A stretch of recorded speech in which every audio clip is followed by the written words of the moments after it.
নমস্কার বন্ধুরা। আজকে আমি বাঁধাকপি রান্না করব। বাঁধাকপি রান্না তো আপনারা অনেক রকম করে খেয়েছেন। একবার আমার মতন করে রান্না করে দেখুন, খুব ভালো লাগবে। এবং যে বাঁধাকপি খায় না সেও চেটে পুটে খাবে। আর এর সাথে কোনো কিছু লাগবেও না। শীতকালে গরম ধোঁয়া ওঠা ভাতের সাথে এই বাঁধাকপির তরকারি জাস্ট জমে যাবে। তার জন্য একটা বড় সাইজের বাঁধাকপিকে এই যে কেটে নিচ্ছি। ভালো করে কেটে ধুয়ে নেব। তার সাথে একটা বড় সাইজের আলু, সেটাও কেটে নিচ্ছি। খুব বড় বড় করে না, একটু ছোট সাইজ করে কেটে নেব। বন্ধুরা, আপনারা কোথা থেকে আমার ভিডিওগুলি দেখেন কমেন্ট করে জানাবেন। আর আমার নতুন বন্ধুরা হলে আমার চ্যানেলটিকে সাবস্ক্রাইব করে আমাকে সাপোর্ট করবেন। এই যে শীতকালের বাঁধাকপির সাথে যেটা দিলে খুব ভালো হয় সেটা হচ্ছে মটরশুঁটি। এই দেখুন মটরশুঁটির দানাগুলো খুব ভালো, আমি সেটা ছাড়িয়ে নিচ্ছি। বাঁধাকপি পুরো কাটা হয়ে গেছে,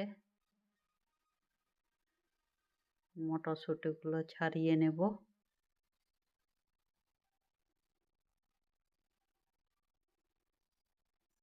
দেখুন মটরশুঁটিগুলো ছাড়িয়ে নেওয়া হয়েই যাবে। এদিকে কড়াইয়ে তেল গরম করে দিয়ে আলুগুলো ভেজে নিচ্ছি। আলুগুলো কিন্তু আমি একটু ভালো করেই ভেজে নেব, লাল লাল করে। এবারে একটা পেঁয়াজ কুচিয়ে রেখেছিলাম সেটা দিয়ে দিলাম, দিয়ে সেটাও ভালো করে ভেজে নেব। আমি এইভাবেই রান্না করে নিই, তাতে সুবিধা বেশি। আর আলু তুলে রাখতে হলো না। এই যে মশলাটা দিলাম এটা হচ্ছে আদা, রসুন, টমেটো, কাঁচা লঙ্কা একসাথে পেস্ট করে নিয়েছি। তার বাদে জিরে গুঁড়ো, ধনে গুঁড়ো আর পরিমাণ মতো হলুদ দিয়ে মশলাটাকে ভালো করে কষে নেব। যেহেতু টমেটো দিয়েছি, টমেটোর কাঁচা গন্ধটাও যাতে চলে যায়, এই যে ঢেকে দিলাম। দেখুন মশলাটা খুব ভালো করে কষা হয়ে গেছে। এই এখন আমি এবারে বাঁধাকপিটা দেব।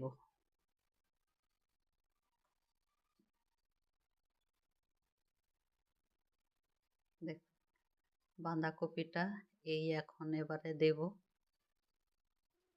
দিয়ে এবারে নাড়াচাড়া করে নেব। আর বাঁধাকপি থেকে প্রচুর জল বেরায় বন্ধুরা। শীতকালের বাঁধাকপি খুব নরম হয়, এত জল বেরায়। যদি একটু ওভেনটাকে কমিয়ে রান্না করা যায় তাহলে মনে হবে যে এতে আর জল দেওয়ার প্রয়োজন হয় না, এমনিতেই সিদ্ধ হয়ে যাবে। কিন্তু আমি সামান্য জল দিই, কারণ মশলাগুলোও তো একটা পরিপাকের ব্যাপার আছে। এই যে বাঁধাকপিগুলো নরম হয়ে গেছে, এই এতক্ষণে লবণ দিলাম। বাঁধাকপি মানে নরম হয়ে গেলে অনেকটা কমে যায়। আগে লবণ দিলে হয়তো ঠিক আন্দাজ করতে পারবো না, সেই জন্য একটু পরেই বাঁধাকপিতে লবণ দিলাম। দিয়ে ভালো করে মিশিয়ে নেব। মিশিয়ে নিয়ে আবার কিছুক্ষণের জন্য ঢাকা দিয়ে দেব।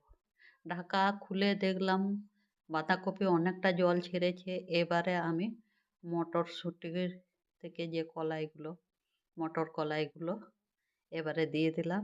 দিয়ে ভালো করে মিশিয়ে নেব। মটরশুঁটিগুলো, মটর কলাইগুলো সিদ্ধ হোক। এই দেখুন ভালো করে মিশিয়ে নিচ্ছি। এবারে ঢাকা দিয়ে দিচ্ছি সিদ্ধ হবার জন্য। খুলে দেখলাম এখনো জল ছেড়েই যাচ্ছে বাঁধাকপি থেকে। আবার নাড়াচাড়া করে দিচ্ছি।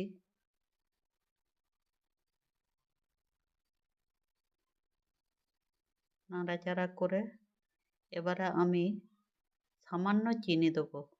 যেহেতু বাঁধাকপির তরকারি একটু মিষ্টি মিষ্টি ভালো লাগে, তাই আমি সামান্য চিনি দিচ্ছি। নাহলে আমি এমনিতে রান্নায় চিনি দিই না, আপনারা দেখেছেন জানেন।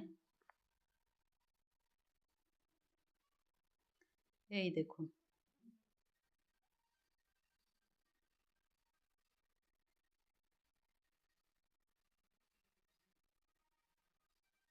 এবারে আমি সামান্য জল দিয়ে দেবো।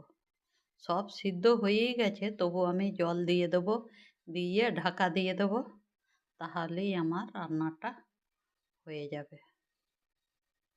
এই যে ঢাকা দিয়ে দিলাম, দিয়ে মিনিট 5 বাদে খুললাম, খুলে একটু নাড়াচাড়া করে দেখে নিচ্ছি যে বাঁধাকপিটা জলটা কতটা আছে। জলটা হয়েই গেছে বন্ধুরা, রান্না আমার কমপ্লিট।